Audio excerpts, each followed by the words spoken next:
आज के किस्से में हम बात करेंगे साल 1965 में आई फिल्म काजल की।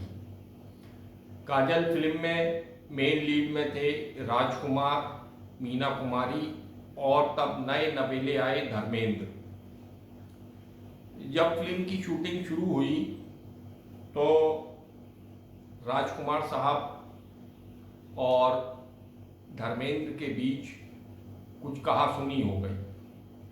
अब राजकुमार साहब तो फिल्म इंडस्ट्री में मशहूरी इस बात के लिए है, अपने एटीट्यूड और अपने अक्खड़पन के लिए, कि राजकुमार के मुंह में जो आता था राजकुमार कह देते थे।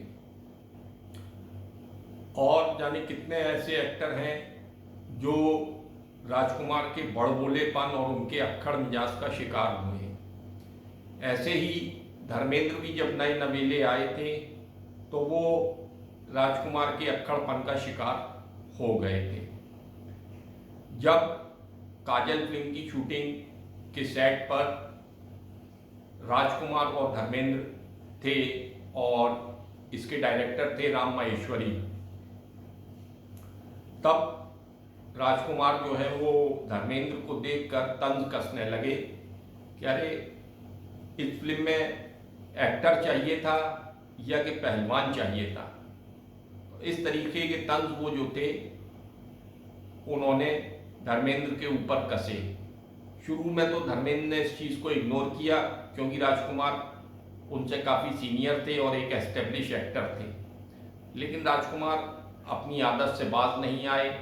वो फिर भी धर्मेंद्र का मजाक उड़ाते रहे और फिर उन्होंने कहा कि राम माहेश्वरी तुम्हें एक्टिंग करानी है या पहलवानी करानी है।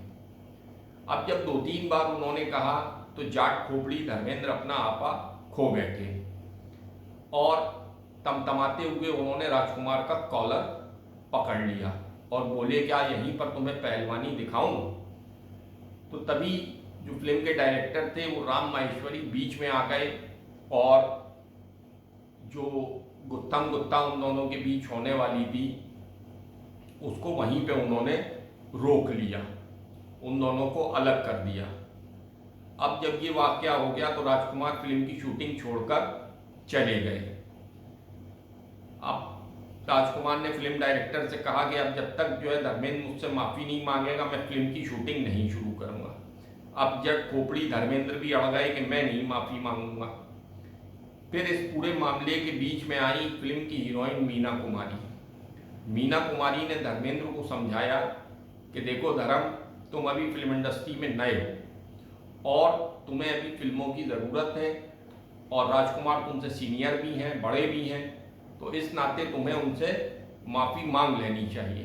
तो खैर मीना कुमारी के समझाने पर धर्मेंद्र ने राजकुमार से माफ़ी मांग ली और इस तरह फिल्म की शूटिंग दोबारा शुरू हुई।